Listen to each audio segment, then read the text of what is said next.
Hello my dear student, मैं आपका अपना विवेक कुमार आपके अपने यूट्यूब चैनल लक्ष्य लर्निंग 100 में स्वागत करते हैं। आज हम लोग बात करेंगे एक्सरसाइज 3.2 के क्वेश्चन नंबर 2 के बारे में। बहुत ही सिंपल है, बहुत ही आसान है, बस आप देखते जाइए। आप देखते ही देखते इसका सलूशन जान जाएंगे कैसे क्या होता है। तो हम क्वेश्चन को पढ़ते हैं देखना करते हुए।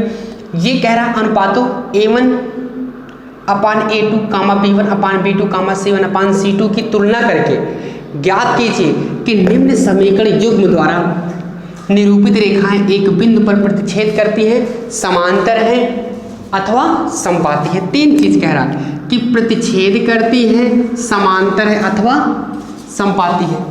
कौन? ये जो हमारे पास समीकरण दिए गए हैं, पहला, दूसरा और तीसरा, तीन सवाल हमारे पास है। तो कह रहा है जो ये समीकरण हमारे पास दिए गए हैं, इन समीकरणों की तुलना हम क्या करेंगे? इससे करेंगे। A1 A2 B1 B2 C1 C2 से करेंगे। और करने के बाद जो तीन कंडीशन हमने पढ़ा था कि द्विचर वाले रैखिक समीकरण में जो तीन कंडीशन होते हैं, उन तीनों कंडीशनों क्या थे? प्रतिच्छेद थे, समांतर थे और समपाती। यदि वो तीनों कंडीशन क्या करते हैं, इनमें से कोई एक कंडीशन जो फॉलो करेगा तो हम बता देंगे कि प्रतिच्छेद करते हैं, समांतर है कि समपाती। तो आइए हम लगाते हैं। तो सबसे पहले करते क्या है कि ये जो हमारे पास समीकरण दिया गया है, पहले इस समीकरण की तुलना हम किससे करते हैं? दो चर वाले रैखिक समीकरण से कर लेते हैं। अब दो चर वाला रैखिक समीकरण क्या है लिखते हैं। हम कहते हैं कि समीकरण नंबर 1 व दो की तुलना किससे? यह हो जाएगा A1x plus B1y plus C1 equal 0। और यह हो जाएगा किससे? तथा A2x plus B2y plus C2 equal 0 से करने पर अगर हम इससे तुलना कर देते हैं तो देखिएगा यहाँ पर क्या है, जो x का कॉफिशिएंट है कितना है?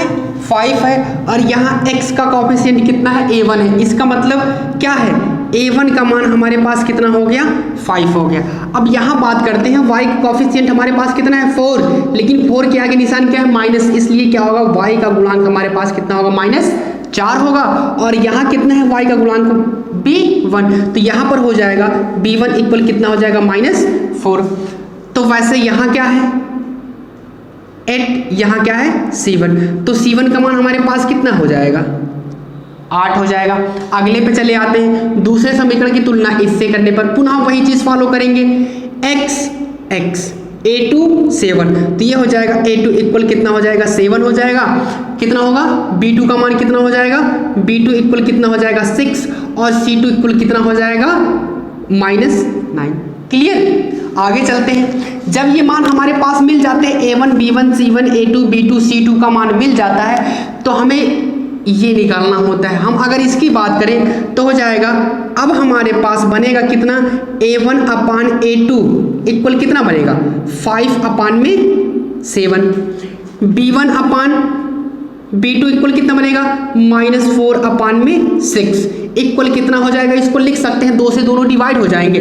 तो 2 2 जा 4 होगा, 2 3 जा 6, -2 अपान में 3। और अगर इसकी बात करते हैं हम तो C1 अपान C2 इक्वल कितना होगा? ये हो जाएगा 8 -9। क्लियर हो गया? अब कंडीशन की बात करते हैं। तो यहाँ अगर हम देखते हैं तो पहला कंडीशन कह रहा है, ये कह रहा है कि इसलिए क्या है? A1 upon A2 is not equal कितना है? B1 अपान B2।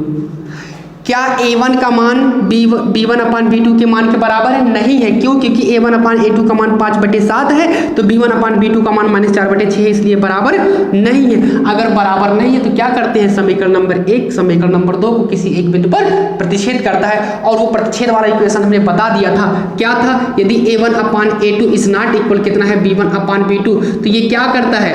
प्रतिच्छेद करता है। क्या करेगा? प्रतिच्छेद करेगा। ये आपको याद रखना है। और यदि क्या करता है? A1 अपान A2 इक्वल B1 अपान B2 इक्वल क्या है? C1 अपान C2 है। अगर ऐसा है तो हम कहेंगे ये क्या है? समपाती है। पहली रेखा दूसरी रेखा क्या है, संपाती। लेकिन अगर तीसरी कंडीशन होती है A1/A2 equal B1/B2 is not equal क्या है, C1/C2, तो हम कह सकते हैं ये क्या है, समांतर है।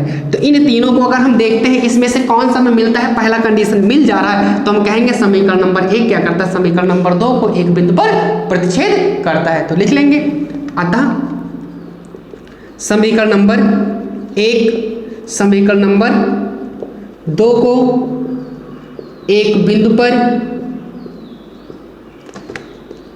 प्रतिच्छेद करता है।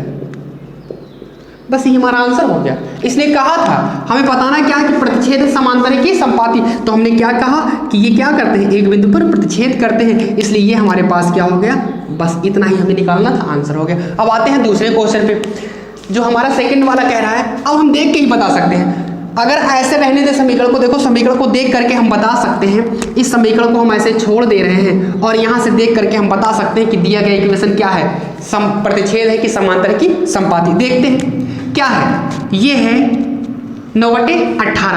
9/18 को हम लिख सकते हैं, देखिए अगर ऐसे हम कर दें, ये अपान की लाइन हो जाएगी बटे वाली, A1/A2, तो 9/18 का मतलब कितना हो गया, 9 1 के 9, 9 दूनी 18, ये हो गया 1/2 A1/A2 का मान। यहाँ आते हैं, देखिए 3/6 लिखा है, इसका मतलब 3 1 के 3, 3 दूनी 6, 1 कितना आया 2।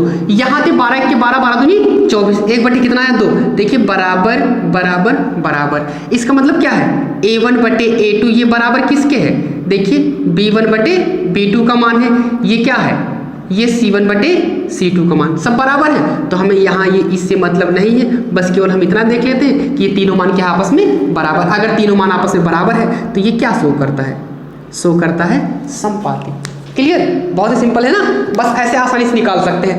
अब जो प्रोसेस हमें लिखना है उस प्रोसेस को हम क्या करेंगे, उस प्रोसेस को जो हिंदी हमें लिखना है हम यहाँ से देख करके लिख लेंगे, और हम पहले ही लाइन में देख करके क्या कर सकते हैं, बता सकते हैं कि समांतर है कि संपाती। कैसे, जब ये कंडीशन हमें याद होगा तभी, याद नहीं करना है, बस सिंपल सा एक बार अगर आप देख करके लिख लेंगे और उसको एक बार ध्यान देंगे तो ये क्या होगा, दिमाग में बैठ जाएगा। अगर बात करते हैं हम तीसरे क्वेश्चन की, तीसरा वाला भी ऐसे ही कह रहा है। तीसरा कह रहा है अगर हम यहाँ क्या करते हैं, बीच वाली लाइन को हम ऐसे पटा कर दें, देख करके बता सकते हैं। तो इसका मतलब 6/2, 6/2 का मतलब दोनों संख्याएं 2 से कट रही है, 2 1 के 2 जैसे हो गया, तो ये कितना हो गया 3/1। क्लियर, इतना बनेगा।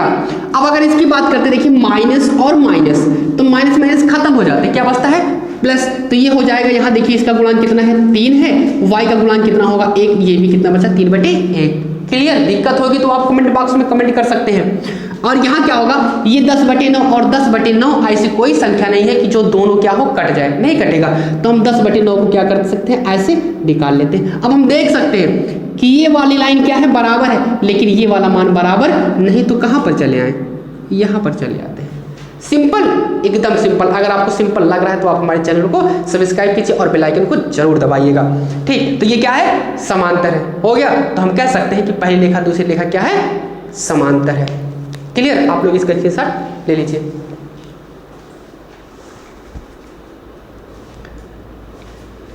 इसके साथ हो गया उम्मीद करते हैं ये वीडियो आपको बहुत ही अच्छा लगा होगा और बहुत ही आसान तरीके से आपने इसको सीखा है कि प्रतिच्छेद है कि समांतर है और संपाती है। तो अब मिलते हैं आपको अगले वीडियो में अगले सवालों के साथ, तब तक के लिए बहुत बहुत धन्यवाद।